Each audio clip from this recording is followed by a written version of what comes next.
Hey, and welcome to the first episode of Let's Talk About. Today, we're going to talk about daylight savings, time changes, clocks going forward, clocks going backward, gaining an hour, getting dark earlier or getting dark later, seeing in the dawn, and much more. So yeah, let's talk about daylight saving. Do you know what happens this Sunday? Almost half the countries in the world are going to change their clocks. Okay, so what does that mean? Well, on Sunday morning, or more realistically, late on Saturday night, the clocks go back 1 hour. But not for everyone.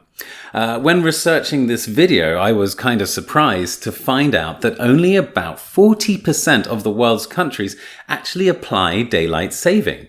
But that's still a lot of the world, including all of the EU, almost all of North America, apart from these states in Canada, this state in the US, and this state in Mexico, most of the Caribbean, Atlantic and Pacific islands, Iran, Israel, Palestine, Jordan, Syria, Chile, Paraguay, New Zealand, and for some weird reason, 3 states in Australia.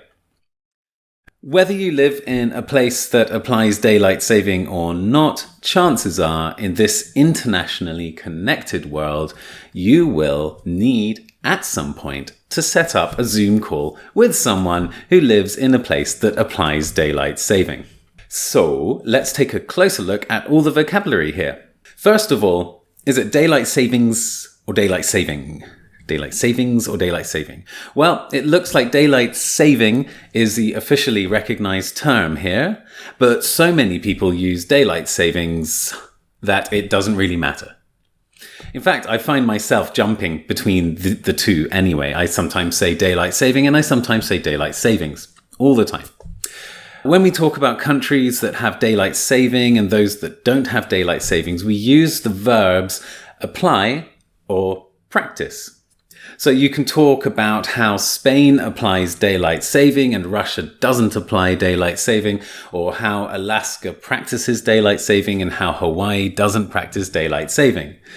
However, if you're being a bit more informal, you can also just say do daylight saving instead. So you can say something like, yeah, Turkey stopped doing daylight saving back in 2016, or is Arizona doing daylight savings this year? But what actually happens during daylight saving? Well, in the autumn, the clocks go forward, and in the spring, they go back. You can also just not mention the clocks at all and just say, we go forward, or we go back, or they go forward, or they go back, or you go forward, or, using a pronoun instead. If you want to specify how far the clocks go forward or back, just add an hour. So you can say something like, the clocks go forward an hour this weekend, or we went back an hour yesterday and that's why I'm late, or early. But generally speaking, everyone knows that it's just 1 hour, right? So we usually don't need to say it. I mean, okay, I guess if you want to explain this to kids for the first time, sure, you might want to explain it's just 1 hour. But otherwise, we all know, right? We just all know. And we also usually know whether we're going forward or whether we're going back, usually, not all the time. So you might just want to simply say that the clocks change.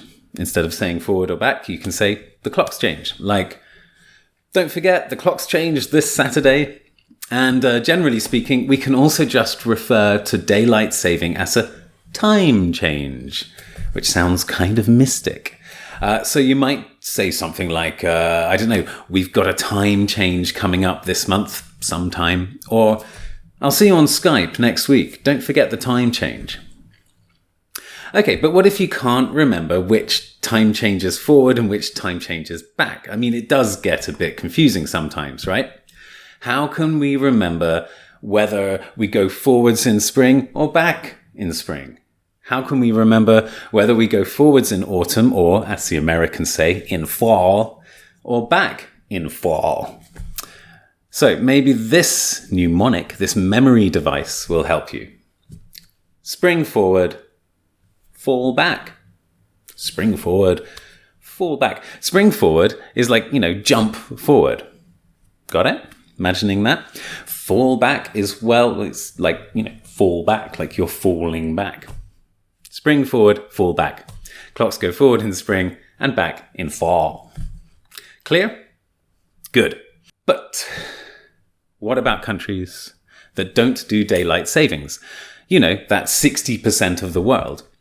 Well, those countries, and remember that really is most countries in the world, those countries practice standard time. That's it. That's the phrase. Practice standard time, or apply standard time. So what does this all mean for our precious sleep patterns? Well, it's bad news in the spring because when the clocks go forward, we lose 1 hour. But on the plus side, we gain an hour in the autumn. But then again, in autumn, it gets dark earlier in the evening, which sucks, right? But at least it gets light earlier in the morning too. And although we lose an hour in spring, it gets dark later, so we get those nice long summer evenings. And it gets light later, so we can see the dawn in the morning, which is always nice. Here's what I think about daylight saving. I'm not sure I like it, especially at this time of the year, in the autumn. I mean, you wake up and it's light, which is great, but it gets dark so early. I think I'd rather it the other way round. If it's dark in the morning, it's okay. It'll get light soon. And you can see the dawn in, which is nice. But when it gets dark in the evening, you know it's going to be dark for ages. Sometimes it gets dark and you still haven't had dinner. And sometimes it gets dark and you haven't even finished work. But enough about me. What do you think? What do you think about daylight saving? Should we have daylight savings at all? Is it worth it? What are the benefits? What are the downsides? Do you like it? I want to hear from you. Let me know in the comments what you think about daylight saving. Meanwhile, thanks for watching. You're on YouTube, right? So you know the rules here, right? If you like the script, if you like what happened here, if you like the video, then like it. Subscribe, follow. Do all the things that you're supposed to do on YouTube according to the rules of YouTube. Also, it makes my life easier and it means I can make more videos like this. Only takes a second. Anyway, meanwhile, take care. Thanks very much for watching. Be awesome to yourself, be awesome to each other, and yeah, see you next time.